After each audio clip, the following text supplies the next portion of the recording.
নমস্কার, সুপ্রভাত। আমরা আজ রোববার 1 মার্চ আমরা চলেছি রঙ্গোলি উৎসব, যেটা হচ্ছে রাঁচি স্টেশনের পরের স্টেশন মুড়ি। মুড়ি স্টেশনে পাহাড়ের মধ্যে নদীর পাদদেশে পলাশের জঙ্গলে আমরা টেন্ট করে থাকবো 3 দিন। তো এই ঘটনায় আমরা খুব আনন্দিত যে আমাদের মেয়ে এই জিনিসগুলো হঠাৎই সুইগিতে পাঠালো। আমরা কল্যাণীর ফ্ল্যাটে রয়েছি। আমাদের এই ফ্ল্যাট মেয়ের কেনা, তো এই ফ্ল্যাটে রয়েছি। আমাদের তুমি কিছু বলবে এ ব্যাপারে? মানে এই এই যে আমাদের এই ওয়াইল্ড ট্যুর, যেটা মানে আমরা কারেন্ট থাকবে না বা সেখানে স্নানের ব্যবস্থা নদীতে, এগুলো তো আমাদের অভ্যাসের মধ্যে নেই। সে ব্যাপারে বলবে কিছু? সে আমরা সব ঠিক করে নেব, অসুবিধা নেই। আমি খুব উত্তেজিত এরকম একটা ট্যুরে যাওয়ার জন্য। খুব ভালো লাগছে, কারণ 200 থেকে 250 জন মানুষের সঙ্গে 3-4 দিন কাটাবো। অনেক অনুষ্ঠান আছে, গান বাজনা ঘোরা সব কিছু আছে। আমার তো খুব ভালো লাগছে, কোনো অসুবিধা হবে না। অবশেষে পৌঁছে গেলাম হাওড়া স্টেশন। লোকে লোকারণ্য, এসব দেখলে মনে হয় যে পৃথিবীতে কত মানুষ। কিন্তু আমরা কিছুদিন আগেই অস্ট্রেলিয়া গেছিলাম, সেখানে দেখলাম মানুষের সংখ্যা খুব কম। রিসেন্ট আমরা ঘুরে এলাম মালয়েশিয়ায়, সেখানে 1.3 কিলোমিটারে একজন মানুষ বাস করে। আর আমাদের এই পশ্চিমবঙ্গে বোধ হয় 1 বর্গ কিলোমিটারে 2000 জনের ওপরে বাস করে। তো সঙ্গে আছে দীপঙ্কর। হ্যালো দীপঙ্কর, একটু হাই করতে হবে।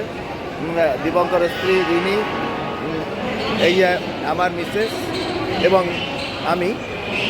হাওড়া স্টেশন চারিদিকে শুধু লোক। এটা হচ্ছে নিউ টার্মিনাল। আমাদের 22-এ সম্ভবত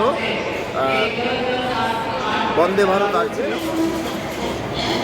রাঁচি হাওড়া বন্দে ভারত এক্সপ্রেসের সামনে 19 নম্বর প্ল্যাটফর্ম, 20898 রাঁচি হাওড়া বন্দে ভারত এক্সপ্রেস। এখনও ট্রেন মুড়ি স্টেশন, যেখানে আমাদের মূলত রঙ্গোলি উৎসব পালিত হবে 2026। বন্দে ভারত এক্সপ্রেস স্টেশনে ঢুকছে। C1-এ আমাদের কম্পার্টমেন্ট, তাই আমরা এখানটায় দাঁড়িয়ে রয়েছি আমাদের টিম নিয়ে। সেকেন্ড টাইম বন্দে ভারতে আমরা যাচ্ছি। আমরা চলেছি। বন্দে ভারতটা একটু আগেই দাঁড় করিয়ে দিল ওয়াচম্যান, সিগন্যাল যারা দেয় তারা। আমরা এখন হাওড়া স্টেশনে বন্দে ভারত এক্সপ্রেসে উঠে পড়েছি। আমাদের কম্পার্টমেন্টে এই 2 জন যাত্রী রয়েছে। খুব সুন্দর খাওয়া দাওয়ার টেবিলও রয়েছে। দীপঙ্কর, আমরা কোথায় যাচ্ছি এখন? আমরা যাচ্ছি মুড়িতে। মুড়ি হচ্ছে ঝাড়খণ্ডের একটা জায়গা, রাঁচির আগের স্টেশন। ওই মুড়ি স্টেশন থেকে আমরা একটু দূরে যাব, সিল্লি বলে একটা জায়গা, সুবর্ণরেখা নদীর পাশে। ওইখানে আমাদের বসন্ত উৎসবের একটা অনুষ্ঠান আছে।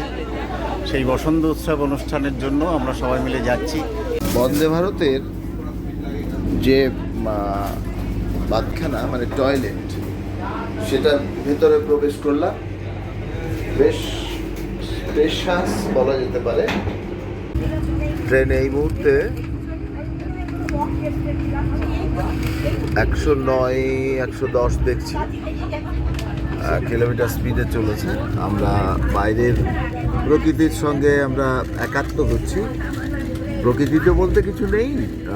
পশ্চিমবঙ্গে এত পরিমাণ জনসংখ্যা, শুধু বাড়ি আর বাড়ি। খড়গপুর ছাড়িয়ে আমরা চলেছি এখন টাটানগরের উদ্দেশ্যে। এখান থেকে বলছে আগলা স্টেশন টাটানগর। অবশেষে মুড়ি স্টেশনে আমরা পৌঁছালাম। এখন কটা বাজে?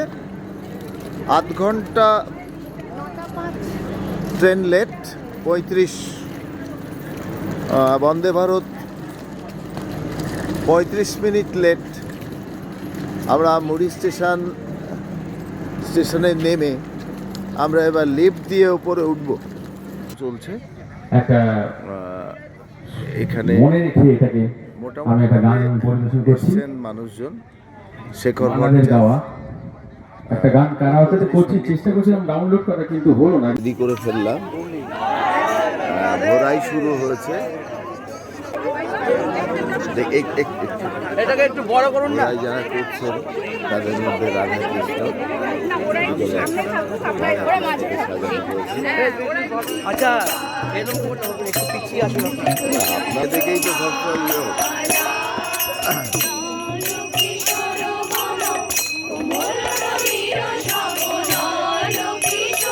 ঘোড়াই চলছে, ঘোড়াই রঙ্গিলা উৎসবের ঘোড়াই।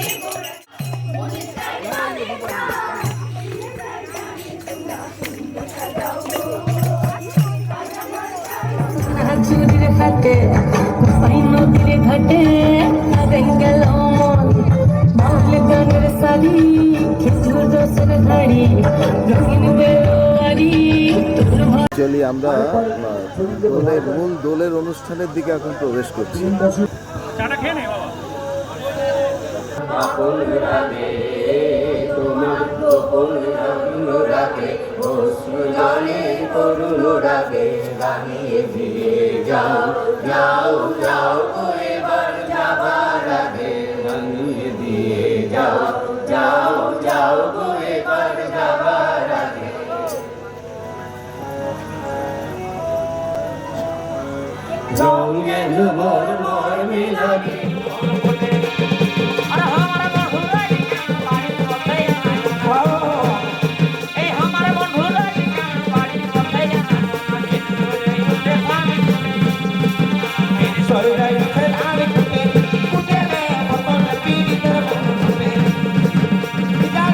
শেষমেশ আমরা এসে পৌঁছালাম।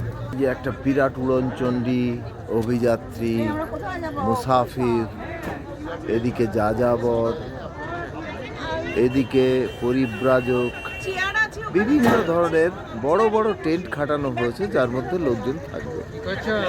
এখন প্রায় 10টা বাজে আমরা এসে পৌঁছালাম এই এলাকায়। প্রচুর লোকের ভিড়, প্রচুর অটো এবং একদম ইন্টেরিয়ার। মুড়ি স্টেশন থেকে প্রায় 40 মিনিটের জার্নি। দেখতে দেখতে শহর ছাড়িয়ে গ্রামের পথে পথে ঘুরতে ঘুরতে আমরা এখানে এলাম। ভালো লাগলো। আজ রাত আমরা ডিনার করেই এসেছিলাম। এখন আমাদের থাকার জায়গাটা আমরা আলাদা খাট ভাড়া করেছি, সেখানে থাকবো। Thank you.